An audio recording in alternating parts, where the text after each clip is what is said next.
तो जो पाप लगता है उससे मुक्ति के लिए ऋषि पंचमी का व्रत किया जाता है। तो दोस्तों सबसे पहले बात कर लेते हैं ऋषि पंचमी के व्रत में स्नान करने की। क्योंकि दोस्तों कोई सा भी व्रत हो, पूजन हो, भक्ति भाव हो, सबसे पहले नियम आता है स्नान करने का। तो दोस्तों अगर आपके पास सटीक जानकारी रहेगी तो आप व्रत को अच्छे तरीके से संपन्न कर पाएंगे।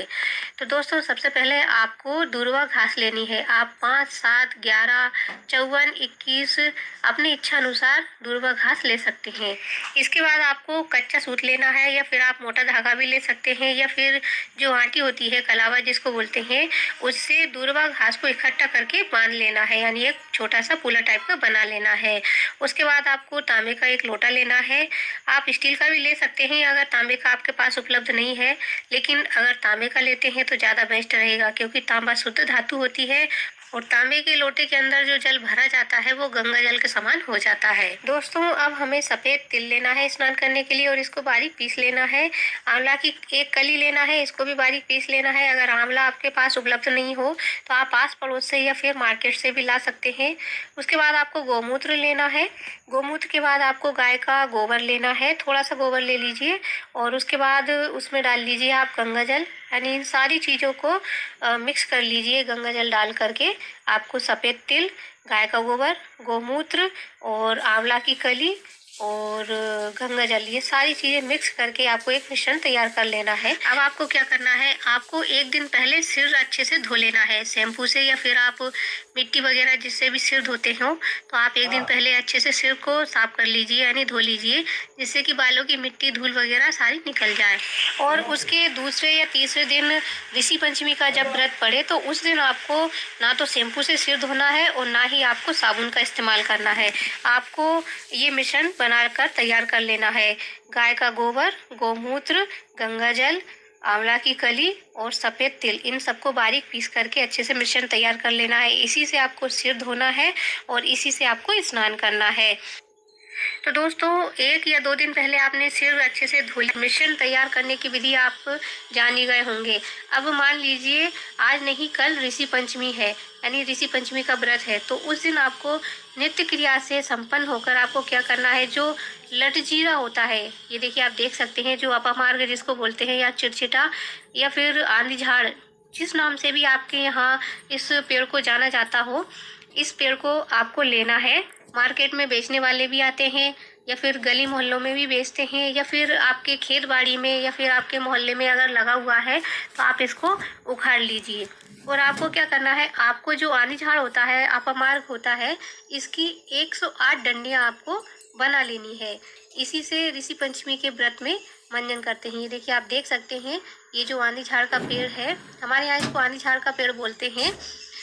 अपामार्ग भी कई जगह पर इस्तेमाल किया जाता है इसका नाम, या फिर चिड़चिटा या फिर लटजीरा। तो इसको आपको लेना है। अगर आपके मोहल्ले में या फिर आपके खेत बाड़ी में या फिर आपके पास उपलब्ध नहीं है तो आप मार्केट से भी खरीद सकते हैं इसको आपको ऋषि पंचमी के व्रत में लेना है और इसकी 108 डंडियाँ आपको तैयार कर लेनी है। ये देखिए आप देख सकते हैं, ये जो डंडी है, इसको पत्तों को हटा करके आपको 108 डंडियाँ तैयार कर लेनी है। 108 डंडियाँ आप किस प्रकार से तैयार करेंगे ये मैं आपको बता देती हूँ। तो ये देखिए यहाँ पर मैंने ये आंधी झाड़ लिया है, यानी अपामार्ग का पेड़ लिया है। इस प्रकार से आपको आनी झाड़ का पेड़ लेना है और इसके ये जो पत्ते लग रहे हैं इसमें, इन पत्तों को हटा देना है। दोस्तों एक बात का आपको विशेष ध्यान रखना है, अगर आप आनी झाड़ का पेड़ खेत बाड़ी में से उखाड़ रहे हैं या फिर आप खरीद रहे हैं तो इस पेड़ को अच्छे से झड़ा लीजिए, जिससे कि इनके पत्तों में, जो आनी झाड़ के पत्तों में जो कीड़े मकोड़े या इल्लियाँ होती हैं वो झड़ जाएं।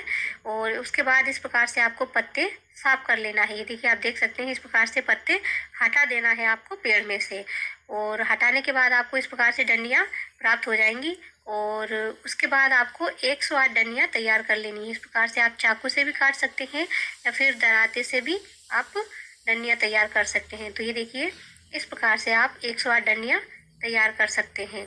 ये देखिए बहुत ही आसान है।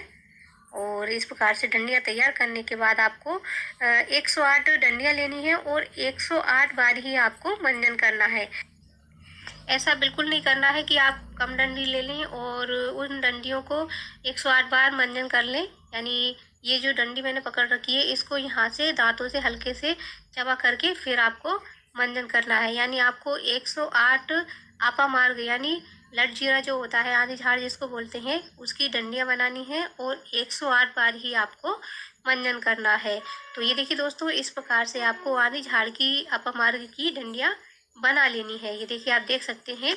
और पूजा में भी आप आंधी झाड़ के पत्ते 1-2 पूजा में रख लीजिए आपको, यानी पूजा की थाली में भी आप रख सकते हैं आंधी झाड़ के पत्ते। और ये देखिए आप देख सकते हैं यहाँ पर इस प्रकार से आपको आंधी झाड़ की डंडियाँ जो है तैयार कर लेनी है। ये देखिए बहुत ही आसान तरीका है आंधी झाड़ की डंडियाँ तैयार करने का। तो दोस्तों ये तो हुई मिश्रण तैयार करके और आंधी झाड़ की डंडियाँ तैयार करके स्नान और मंजन करने की प्रक्रिया। तो दोस्तों अब मैं आपको शुरुआत से बता देती हूँ कि ऋषि पंचमी के व्रत के दिन आपको शुरुआत से कैसे क्या करना है।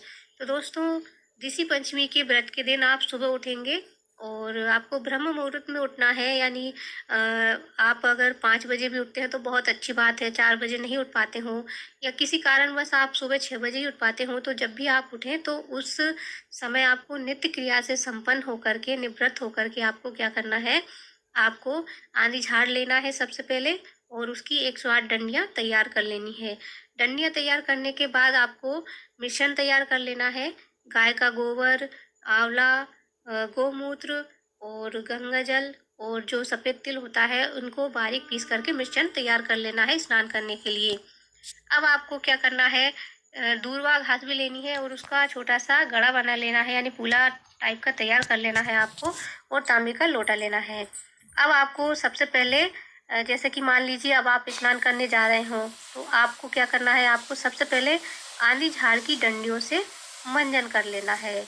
जब हम दातुन करेंगे उसके बाद ही स्नान करेंगे, तो पहले हमें आंधी झाड़ की जो 108 डंडियाँ हमने बनाई हैं उनसे हमें मंजन कर लेना है, यानी दातुन कर लेना है। अब इन डंडियों को हमें स्वच्छ जगह में फेंक देना है, यानी जो गंदी जगह होती है उसमें नहीं फेंकना है आपको। या फिर आप जैसे कि आपके आस पड़ोस में थोड़ी ऐसी जगह है जैसे हरा घास वगैरह उग रहा है तो आप वहाँ पर इनको डाल सकते हैं। और इस प्रकार से डालने के बाद आपको क्या करना है, आपको स्नान करने जाना है। स्नान करने के लिए आपको जो दूर्वा का आपने गड़ा बनाया है दूर्वा घास का और तांबे का लोटा आपको लेकर जाना है। अगर आप नदी सरोवर में स्नान करने जा रहे हो तो भी आपको ये चीज़ें रख कर ले जानी है। और अगर आप घर पर बाथरूम में स्नान करते हो तो भी आपको ये चीज़ें साथ में रखनी है। और जो आपने मिश्रण तैयार किया है उसको भी आपको लेकर जाना है। तो स्नान करने से पूर्व आपको क्या करना है, सबसे पहले आपको ये जो मिश्रण आपने तैयार किया है उससे आपको सिर धो लेना है। सिर पर डाल करके आप अच्छे से सिर धो लीजिए। और इसी पैरों से भी लगा सकते हैं, ये जो मिश्रण है इसको आप हाथ पैरों से लगा लीजिए।